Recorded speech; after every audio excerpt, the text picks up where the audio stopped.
How to market an accounting firm. Marketing for accountants. Accounting firm marketing plan strategies. This video is designed to help you better market your accounting firm. In addition, in the description below this video, you'll find a link to a page where you'll get a free collection of 17 books covering each and every aspect of small business marketing.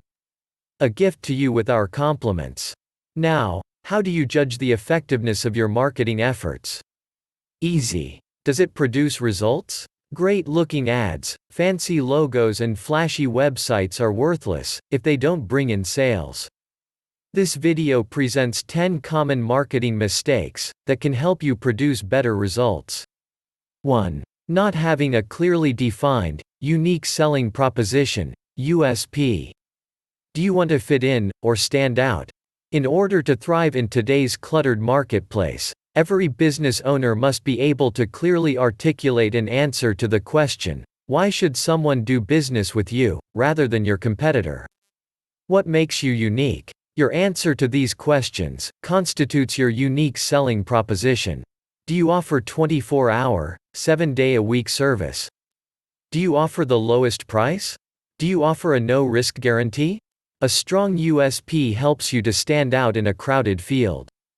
2. Selling features rather than benefits. Someone once said, "No one ever bought a drill bit. Millions of people have bought a hole." People don't buy features, they buy benefits.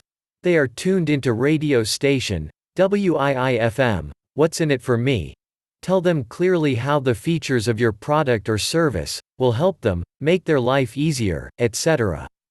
3. Not using headlines in advertisements. You have at most a couple of seconds to grab someone's attention when they read a newspaper, Google ad, etc. Using an attention-grabbing headline ensures that the reader will continue to read the rest of the advertisement. The headline is an ad for the ad. Take a look at some newspaper ads. Which ones attract your attention? You will probably find they have utilized an effective headline. 4. Not testing headlines, price points, packages, pitches, everything. How do you know what ad, what price, what offer most appeals to customers? By putting them to a vote. Test everything. Rather than running one newspaper or online ad for 3 weeks, why not run 3 different ads for 3 weeks and measure which draws better? Rather than putting all your advertising into newspaper, why not split between newspaper and internet and measure the results? Why not price your products, services at different points and see which sells more? Is cheaper always better? Not necessarily. Each situation is unique. One price may outperform another for a myriad of reasons. Your job is not to know why, but to find what works. Test, test, test. 5. Making it difficult to do business with you. Are your sales staff knowledgeable about your products? Does someone answer your phone promptly, and in a friendly manner? Can people find your phone number, location? Put yourself in your customers' shoes. Don't make them work. They won't. I've seen a website that undoubtedly cost the company thousands of dollars, and nowhere could I find a phone number or email address. Your customer has better things to do than struggle to do business with you.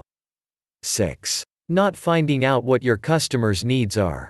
What is the first step in filling your customers' needs? Discovering what they are. What's most important to them? Don't even try to guess. You may think price is most important, when what they really want is fast service. You may believe fast service is what they want, when what they desperately want is a friendly, personal touch. How do you find out? People won't tell you unless you ask. So ask.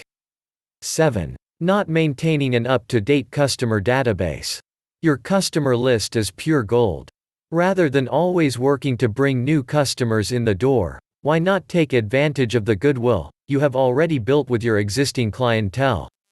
Experiment with extending special offers to your customer base.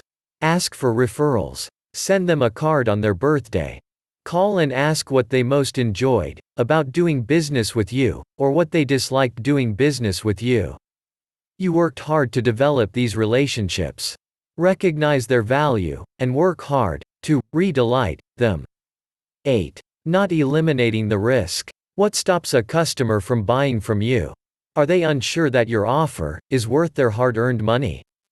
Make it easy to decide to buy from you. How can you reduce their risk? If you are in a service business, let them try your service at no cost. If you are a lawyer or consultant, offer them a free consultation. Offer them a money-back, no questions asked guarantee on any product they buy. Why not? Are you afraid people will take advantage of you? Give it a try for a month. You may be very pleasantly surprised. Not confident in your product or service? Then go to work on improving your service. 9. Not educating your customers. Don't just claim that your service is better. Explain why. Are your staff better trained? Do you utilize a technology that increases service turnaround or quality? Don't expect people to just take your word for things. Quality, service, and value mean nothing. Everyone claims to offer these. Make these claims real for the customer by offering credible explanations why they should do business with you. 10. Not knowing what works and sticking with it. Do you know which ads are effective? What media pulls best? What offer gets the best reaction? By testing, you will. When you find something that works, don't change it until you find something that works better. Just because you're sick of an ad or an offer isn't a good enough reason to change it. You can supplement with other ads and offers.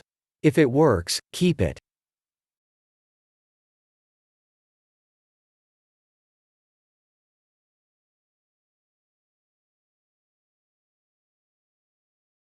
Thank you for watching.